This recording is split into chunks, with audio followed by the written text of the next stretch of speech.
Well, hey friends, welcome back to the channel. Today is a big day for the Watson family. As you can tell, Joe and I finished the pasture fencing for the sheep pasture. We worked relentlessly through the weekend through the rain and the colder temps to get it done because today was our scheduled day to pick up our new flock of sheep. For those that might have missed it, we are getting a small flock of sheep for our Alaska homestead for dairy and for meat. They are Icelandic Shetland cross sheep, and I'm really excited. We have had sheep before in Virginia. I used to milk them, make dairy products. I just love the sheep. They're smaller than a cow. They eat less than a cow, and just easier to maintain here on our homestead. So we're loading up the boys, heading to this sheep breeder's property to pick up our flock, and I thought it'd be really fun to take you guys along with us. It's gonna be interesting because if you've never seen sheep be herded up into a trailer, it can get kind of squirrely. These sheep are friendly, but sheep tend to be a little bit skittish anyway. They don't know us, so it might be funny for you. You might want to grab a cup of coffee and you might get some good laughs out of it, especially when we get them back here to the property and we're trying to unload them and get them into the sheep pasture. As I shared with you before, we're getting one ram for breeding, 2 ewes, and one of the ewes comes with her new baby lamb that is also a ram.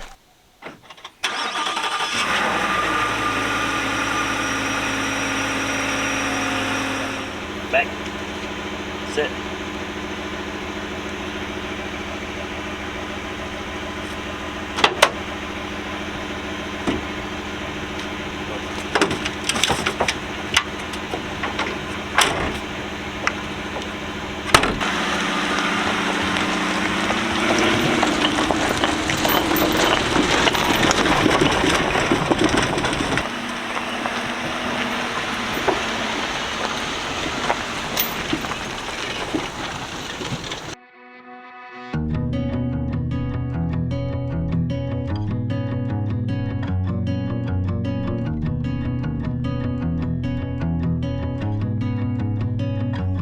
Driving down the road that I grew up on once again. It's when I pass your door, the memories come back again. Pictures of us flooding back just like a wave. Makes me wonder what happened, what you're up to today. Remember when we stole your mother's car, we drove for days. Teenagers with too many feelings and rage. We were higher than the ceiling, middle fingers to the sky. I remember thinking if I only could stop the time. Way back when we didn't care what they said. People could stare, I didn't give a damn, cause I was being next to you. Way back when we didn't care what they said. People could stare, I didn't give a damn, cause all I needed was my friend. Way back when, way back when, way back when. Remember when my father taught us how to play guitar, and we started up a band in my garage. We thought our dream would take us so far, but after a week or so it all just fell apart. But we were higher than the ceiling, middle fingers to the sky. All right, we just had a yummy lunch with Lexi and James. I just love that my baby is so close to me. She's just right here. And I called her up and I said, hey girl, I'm coming down today. You want to go get lunch? And of course she's like, yeah. So we went and had lunch with them. So now we are going to go get these sheep. I'm super excited. Can't wait. I was in the bathroom in the restaurant. Look what Joe did to my phone, y'all. Look at... It's terrifying. Who does that?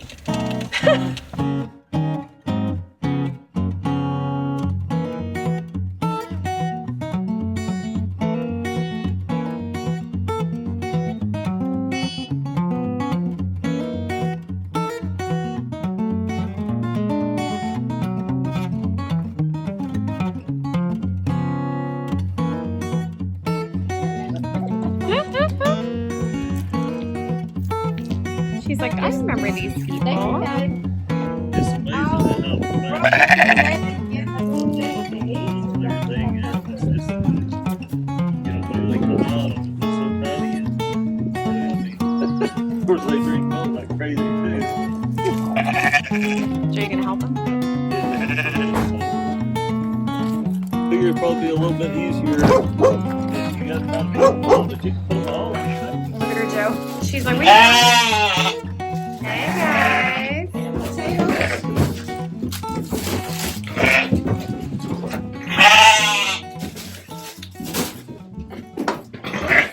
All right, guys, we got the sheep. Are you guys excited? Yes. Kellen's like, we got sheep.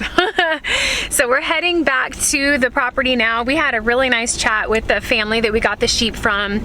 Really good Christian people. It's so refreshing and just encouraging to talk to like-minded people that are kind of doing the same thing and have the same desires that we do. So we have a little bit of a drive back to the property, and then we're gonna try to get these sheep unloaded into their new pasture, and hopefully that all goes well. Yeah, it'll be easy.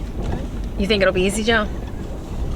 What makes you so certain that it's gonna be easy? You ain't never wrestled a sheep. You ain't never wrestled a sheep. I've wrestled a sheep, and you've wrestled a cow. So I think we might be able to get it. All right, guys, we're home. We're about to unload the sheep into their new pasture, and I'm really excited. I hope they like it. It's a huge space. It's just beautiful with little hills and trees. And I think we're gonna do mama and baby first.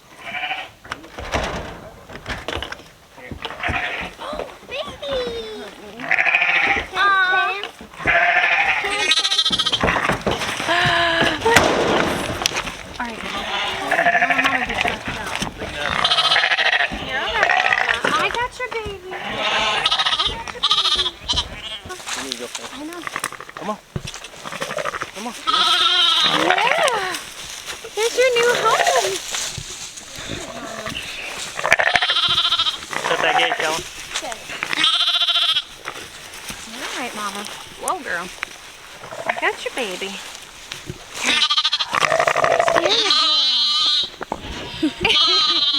Oh, look. What's that, mama? Pasture. Yes. Stay right here. And when I come with the other one, Oh, I know. You're okay. Yes, that's a good mama. Yes, and a little baby. Yes, that's a good girl. Hi, sweetie. Hi. You want some hay? We'll get you some hay in just a minute, okay? Let's get your homies in here first. Look at you. Oh, that's a camera. That's a camera. You say hi to all our friends.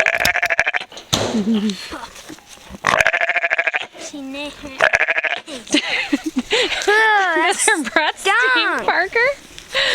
Oh, and here's our other female. come on. Come on. Now this one might be pregnant. She said she wasn't 100%, but she might be pregnant. There's your friend. Yes, girls. Good girl. You want some water? I can't tell you guys how excited I am about these sheep because my sheep in Virginia, Delilah, she came from a herd of 300 Katahdin sheep in Maryland, and to say she was skittish was an understatement. We couldn't touch her. I mean, it was such a process just to tame her, to get her into the milk stanchion, which if you watch our videos, we eventually did it, right? But to be this far ahead with these sheep where they're so friendly, totally nice and willing to let us pet them and pet their babies, that's just, it's wonderful. Come on, big guy. What, Joe? Good boy. Come on. Come on, Big Daddy. Watch out, P. Come on. Huh? Got their tail. Come on. There he goes. There he goes. All right, Kellen, shut the gate. You can come in, baby, but shut the gate behind you. Make sure it's latched, okay?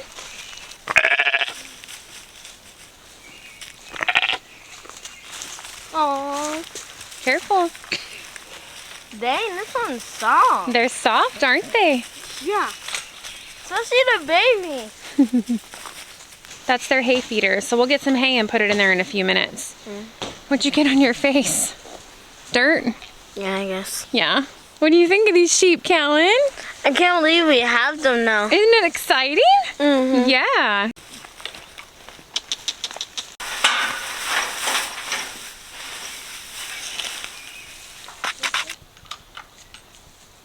Gunnar and Bradley are like, what is that? We just let them out and they're like hair on end, like what are those things?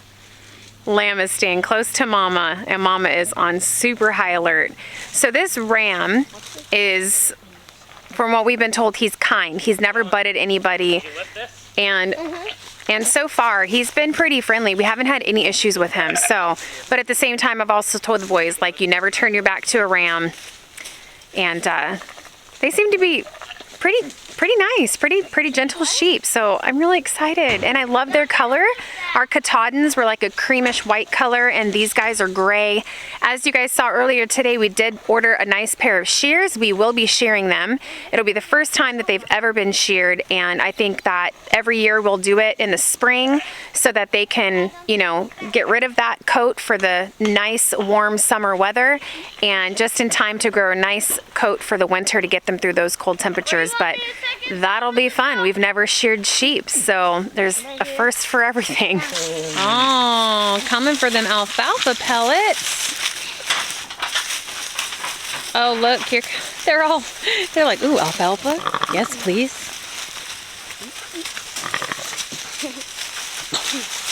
Yeah.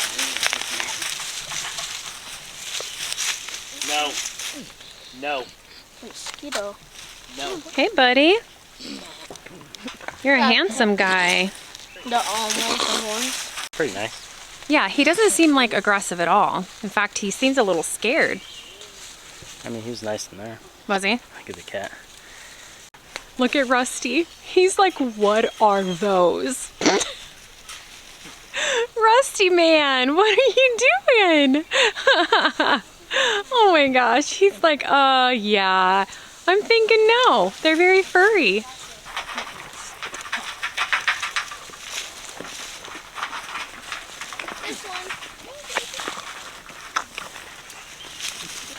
He's pretty handsome, huh, Parker? Yeah. That one. He needs a good strong name like Solomon, Samson. Ooh, I like that, P. Look, even the lamb's eating the alfalfa, Joe.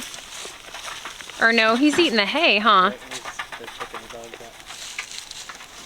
Bradley, that ram would jack you up, bud. Look, he's not sure what to think, Joe. He's like, I don't know about this new place. Let's see. Hmm. The lamb was just eating off of his mama. Yeah?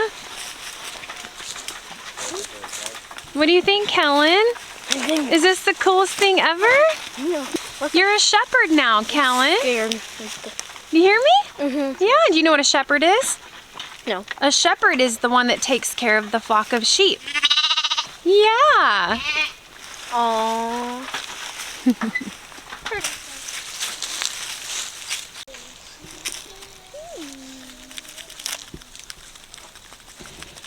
You mean a little leaf?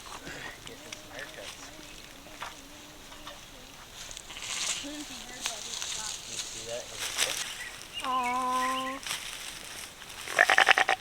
Yeah, you just stand up straight and you don't kneel down in front of him, okay? Oh, that's so horny. Mm-hmm. Well, we need to learn each other, and sometimes they can be aggressive. So you want to always look bigger than him, okay? It's funny how their ears come out of their horns like that. There you go. Good job, Callan. You remember what I told you? I told Callan, don't ever turn your back and walk away. So if you back off from him, you back away like this so that he still sees you.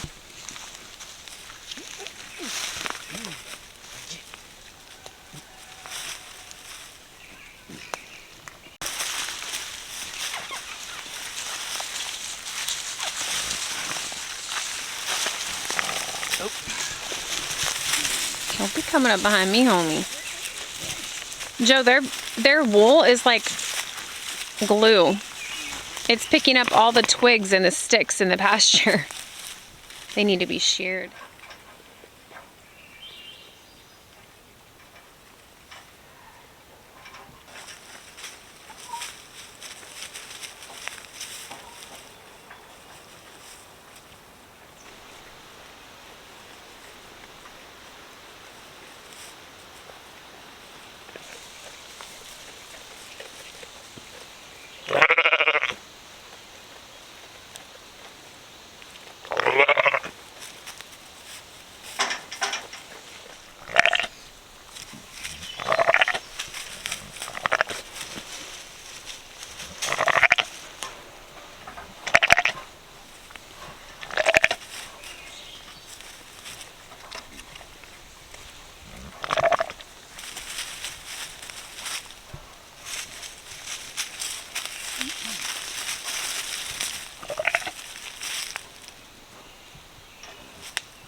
They like me. They're all standing at the top of the hill. Look at them. Can you see them that far away?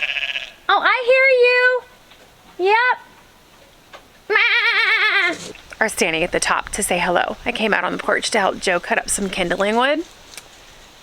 And they're just all up there like, hey, how's it going, people? I purposely asked Joe, can we bring the pasture fencing more towards the edge of that little cliff right there? Because I wanted to be able to see them and hear them when we're out here in the mornings drinking our coffee. And as soon as they hear us out here, they come up there and they say hello. It's just, it's really sweet. I think it's just because they're happy to have me as their shepherdess. It's got a ring to it, doesn't it? Tina, the Alaskan shepherdess. Ha! Yes. Breaking this guy down a little bit.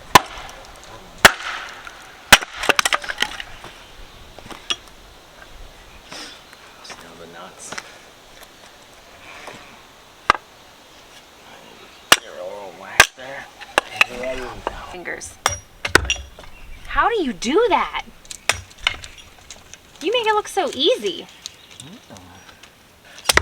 Oh. Yeah, well, something's up.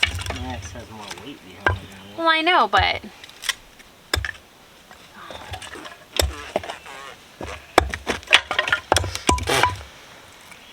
I would die without you, Joe. Well, I'm scared I'm gonna hit my finger. yeah. How do you do that? You can just Stop.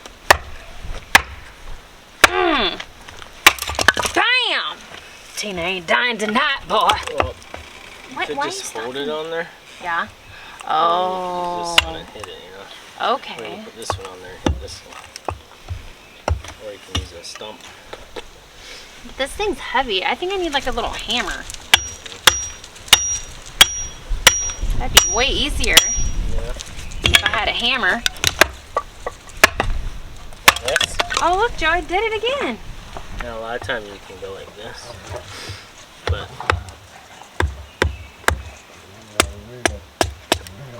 it's kind of sketchy though. Cause Yeah, it because can if it pop goes down through, yeah. Is that like how big you doing?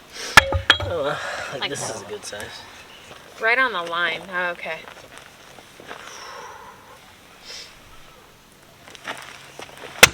I said on the line. Well, that's a line. It's not even close. Stop. I just need a little practice. Quit judging me, Back. Joe. Oh my God.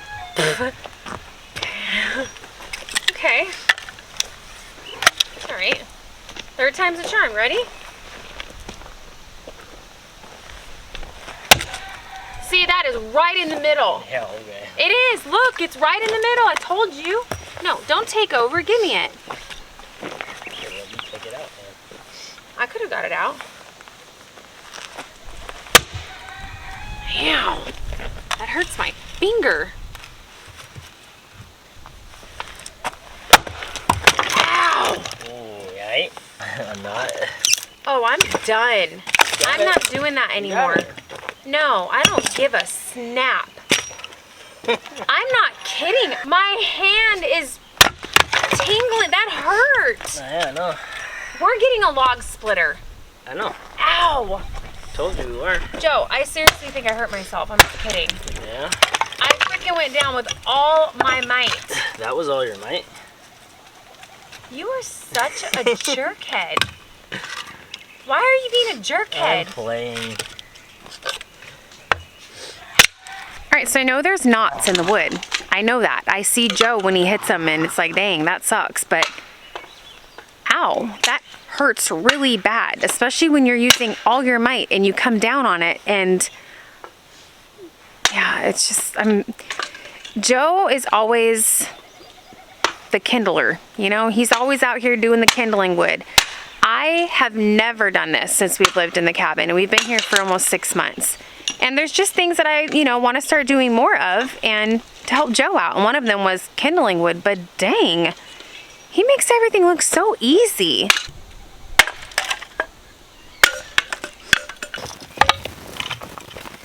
We need one of those little baskets. Yeah. Those or the little bags that people use to take in their kindling wood. Sure would make it faster, huh? The windy, yeah? Yeah. Yeah.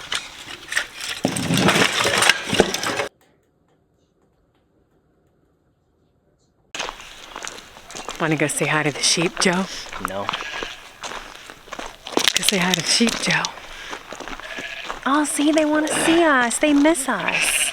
They don't want to see me. Because you're the butcher? I'm the milker and you're the butcher? Hey. Hi, girl. Come here. Hi. Are you guys liking your new home? Oh, she's ready to tear the dogs up. Yeah. Oh, get them. Well, you don't. Bradley? Good boy. Good girl, protecting that baby.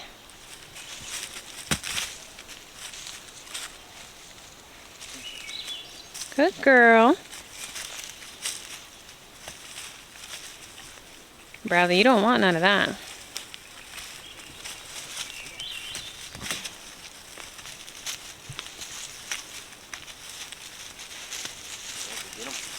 Yeah, the ram's ready to protect. Look at him. What's up, guys? Hey, all right. So Parker has decided that he wants to name all the sheep Bible names. So our ram is Samson. Our little ewe, our little female that might be pregnant, this is Naomi. Our bigger ewe, Mama over here, is Esther. And our lamb is Abel. So they all have a name. Which one died? Cain or Abel? Cain killed Abel. And that's Abel? Yeah. That's Abel. He's gonna die. Because Abel's going to die. Eventually, he's going to go in the freezer. The Watsons are meat eaters. So, if you don't like that, we're going to eat Abel eventually. Might not want to watch these kind of videos. We're big meat eaters. The Lord gave us dominion over animals, and we're going to take advantage of that. It's good meat. You should try it. Or just enjoy your cauliflower. That's fine too. See? I don't tell you what to do, right? So you shouldn't tell me what to do either. Yeah. This is just how we roll. Ain't it, Joe? Mm-hmm. Meat is good. Protein is good. Lamb's good. Lamb is delicious. And I'm super excited to have a source right here on the homestead. If we have a bad year hunting and Joe doesn't get a moose, well, we're still going to have meat. I love that. We'll have milk. I can make butter, yogurt, all the things. It's a good thing. It's the start of something wonderful for our homestead, and I'm super excited. The chickens should be laying their fresh eggs by this fall, and then hopefully next summer we'll have our first garden, and that is a good start. Give him that crazy look like you're going to do something now, okay? All right, good boy. Oh, you like that? Right here? Oh yeah. Oh yeah. Oh boy. Esther's growling at them.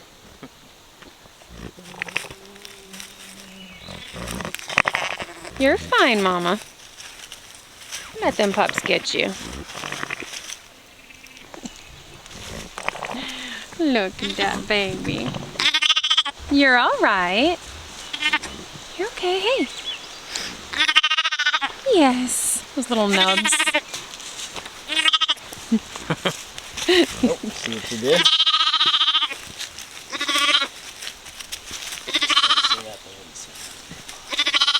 Mm-hmm.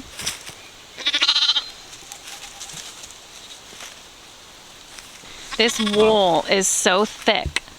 I mean, it is just, and it's warm in there. You stick your fingers in there and it's so unbelievably warm. No wonder y'all can live in the Alaska winter, huh, girl? Yeah. Aww. It's cool how his little ears go through his horns like that.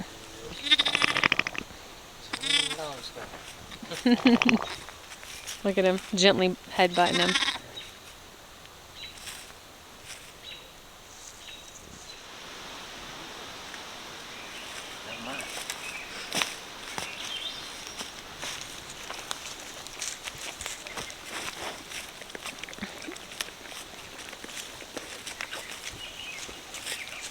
Oh, Joe, he has a really sweet face. Oh. Tore it up.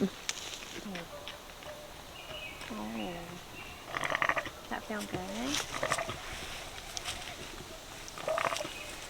I love that smell. Like, just farm animal smell.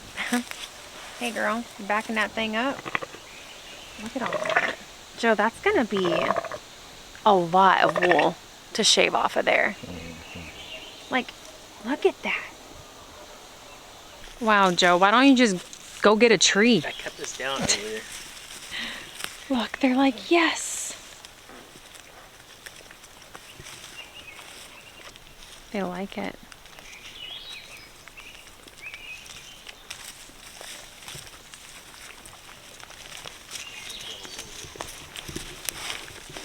There you go. Get you some, Mama.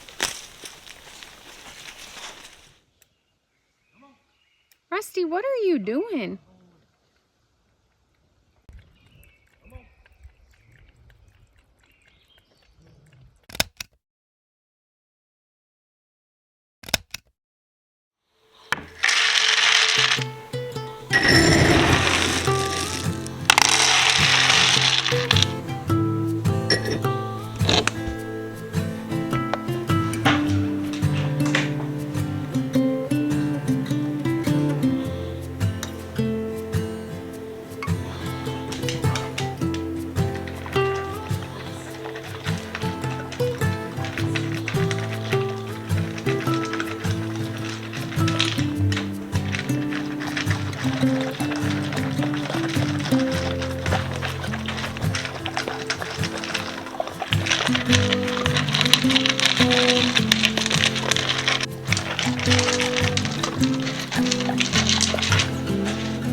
question. Dear Lord, bless us with our bodies and thank for our blessings you gave us, and I ask that you let my grandpa settle up there safely. In precious name, I pray.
Amen.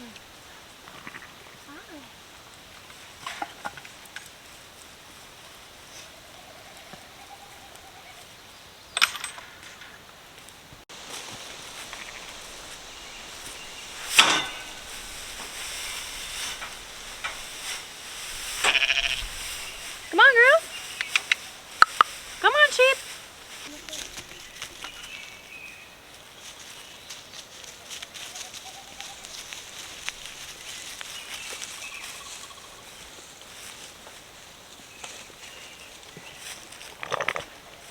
Come on, girl. I got the good stuff. You ready? I know you are.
Hey friends, so I thought I would come out and chat with you guys for a second. Just a little pasture chat, if you will. I'm having a complete allergy attack right now, just FYI. Can I just be honest with you guys? Can we just have like a real chat for a second? I thought about even filming today. Wasn't really feeling up to it, to be honest with you. We had a change of events. Hi, Rusty. We had a change of events for our family. Very, very sad news. Most of you know my grandpa. I always call him Nampa. Called him that since I was about 6 years old, maybe even 5. He came to live with us 5 years ago in Virginia when my grandma passed away. And I have a whole video on kind of that journey and what that looked like on my channel. Anyway, it's quite the story, so I won't say it again here because I already have a video on that. So I'll link it here. If you want to click on it, I'll also link it in the video description if you want to check it out. It just kind of tells the story of what happened and how it came to pass that my grandpa came to live with us. So most of you that have been around the channel for a long time ask quite regularly, how's your grandpa? How's he doing? Because when we moved to Alaska and we decided to retire here, he did not want to come here, and he wanted to go back to California, which is where he lived pretty much his whole life with my grandmother, owned a business there for 50 years, and trying to keep Rusty from rubbing on the tripod stand. No, Rusty, stop rubbing on that. He was 89 when he decided to move back to California. And, you know, as much as I didn't want him to go, I tried to talk him out of it. I didn't think it was a good idea at 89 years old to move back to California alone, where he didn't have friends, didn't have family. But my grandfather, as old as he was pretty much healthy as a horse. And he had all of his mind there, and, you know, he was a grown man, and he was hell-bent on going back to California, convinced that, you know, he had made a mistake by leaving California. And a big part of that was that he missed my grandma so bad and couldn't even go see her grave. She's buried in California. So anyway, Joe and I talked about it and determined that, you know, if this is what he wants, the best thing we can do is what we can do. And all we can do is help him and get him there safely and get him into a safe place to live. And we did all the things. Joe drove him across country. We got him settled. And even still, with us being in Alaska and him being in California, I've maintained his power of attorney. I am power of attorney for everything for him. I pay his bills for him, handle his finances, all the things.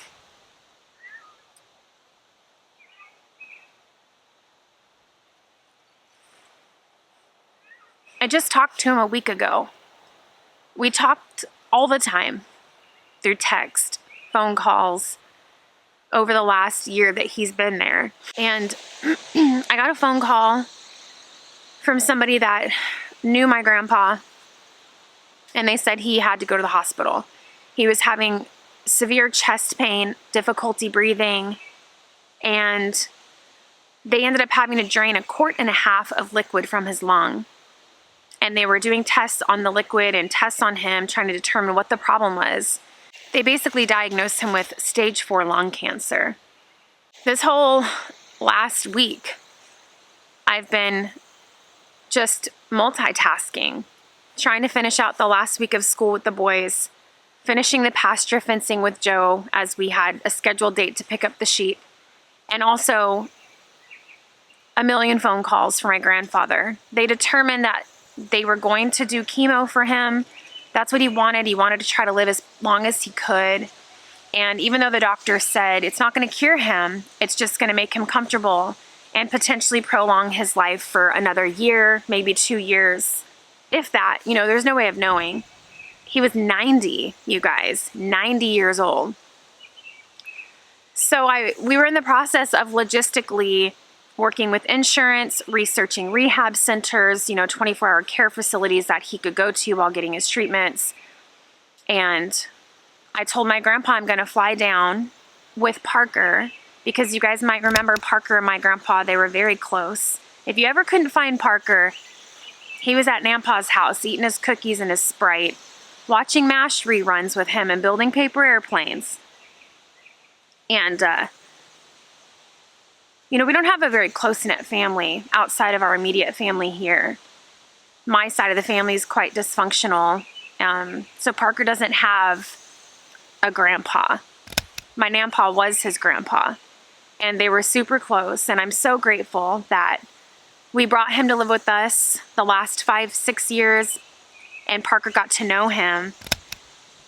So I told my grandpa, I'm going to fly down. I'm going to help you get transferred over to the rehab center, come see you, help empty out your apartment, like all the things that need to be taken care of in that situation. And I was just waiting on the doctors to give me next steps and waiting for some test results and kind of dates of like when the move was going to go down, when he was going to be transferred, before I booked my plane ticket with Parker to go see him. And I got a phone call from the doctor. They took him in for what he said is a routine procedure to put in like a catheter in his lung to continue draining out the fluid because it just kept building up. And when they were in there for the procedure, my grandpa went into cardiac arrest.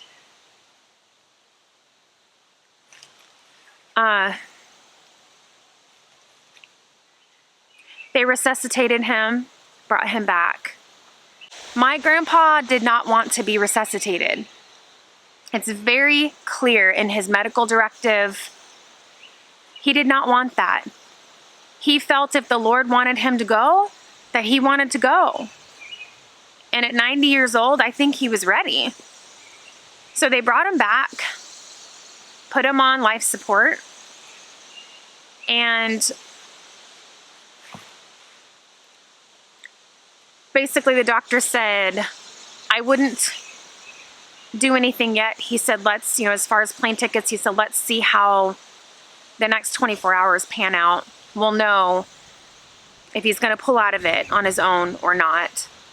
And that night I got a call at 1:30 in the morning that he passed.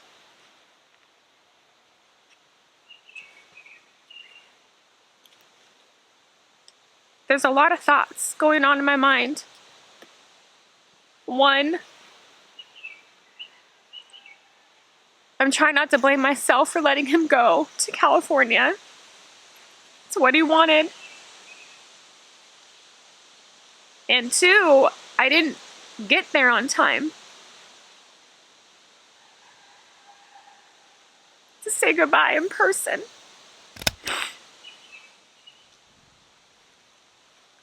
I did talk to him that day. I literally talked to him 2 hours before he went into the procedure. We had a really good conversation. I told him how much I love him. And, he said, I know, sweetheart, I love you too. And he just made me promise that I would take care of him. And I said, Grandpa, I will. I'm coming to see you. Me and Parker, we're going to fly down. And he said, I can hardly wait, hun. That's pretty much his last words to me. It happened so fast. He was just griping on the phone to me the other day. He was at the gas pump and he accidentally put in the wrong pin, so it declined his transaction, and his grumpy butt was all ticked off at the gas station attendant, and he was just like fine a week ago. And it's just crazy how fast it can change, you guys. So Joe and I talked, and plane tickets are extremely expensive. We have the dogs, the cats, the chickens, and now the sheep. And instead of flying all 4 of us down to go handle his things, his apartment, and all of that, Joe decided to go. And I'm staying here with the boys and doing school, and I'm so grateful for Joe. Always doing the hard things. He got in last night. He called me. He went to the hospital, picked up Grandpa's bag. It was very eerie when Joe FaceTimed me from his apartment, just seeing how he left it. Coffee still in the coffee maker. Like, he didn't think he wasn't ever coming home.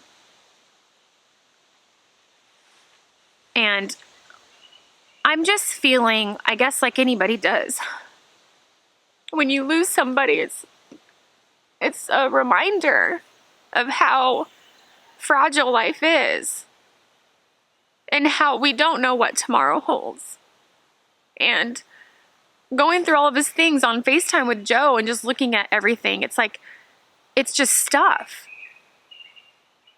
Everything is just stuff. His hearing aids on the dresser, his dishes, his sweaters in the closet.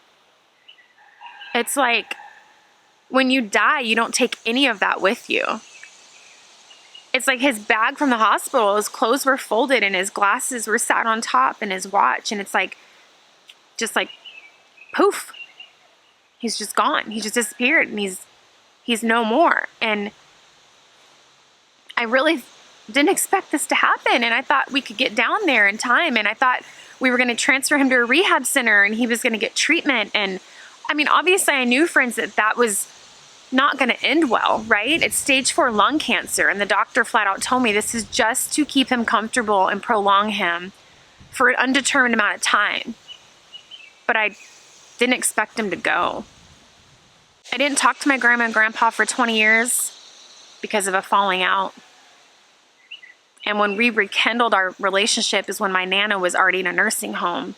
And that's when we brought Nampa to Virginia to live with us once my Nana passed. And I just can't help but look at the way everything's orchestrated and thank the Lord that for whatever reason, he brought us back into each other's lives. And for the last 6 years of his life, he had a family and he had happiness. And we had birthdays with him and Christmas and dinners. And we'd have him over for breakfast and coffee. And he would watch Parker catching bullfrogs in Virginia. And they'd go out and shoot their guns on the farm. And, you know, one of my favorite pictures is this with all 3 of my favorite guys in the same picture, all showing their bellies.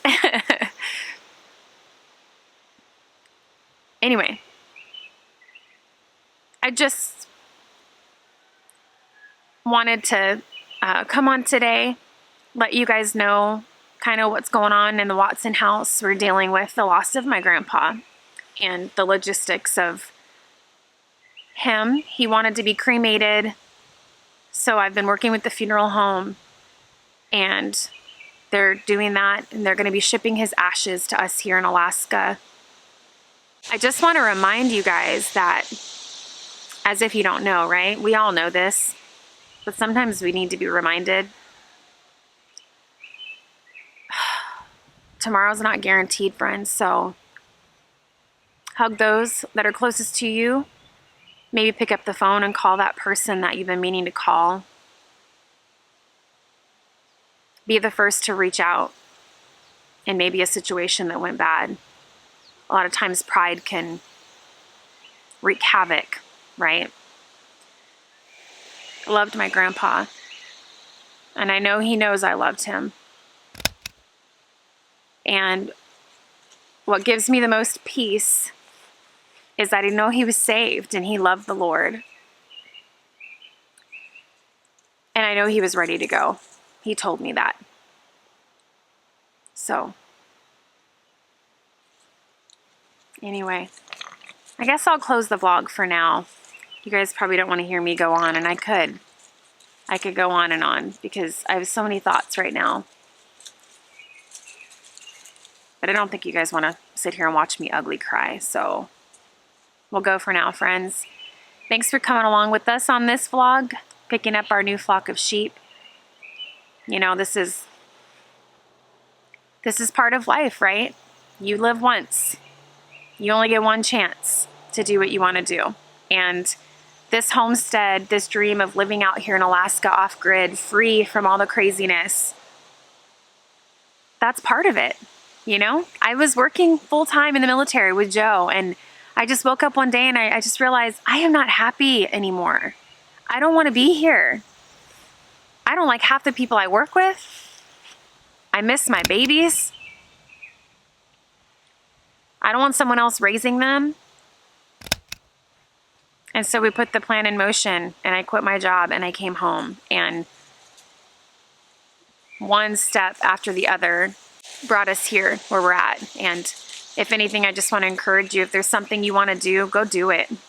As crazy as it seems, right? Everybody thinks we were crazy. Selling everything, moving out here off grid in Alaska. everybody thinks we're crazy, but that's okay. I am okay with people thinking I'm crazy because I'm happy. We're happy. This is what we wanted. We don't get up to an alarm clock and go work for someone anymore. We're where we want to be and we do what we want to do. My family is first. My God is first. And at the end of the day, the big house and the fancy cars and the bougie designer purses, you can't take them with you when you go. So really the only thing that's worth half of anything is making memories and laughter and love with your family before it's too late. All right, friends, we love you guys. Say a little prayer for us if you're a praying person. We would really appreciate it.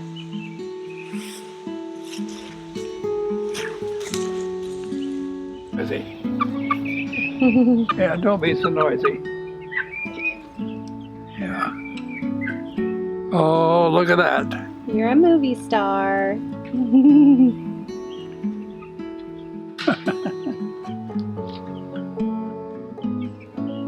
Okay.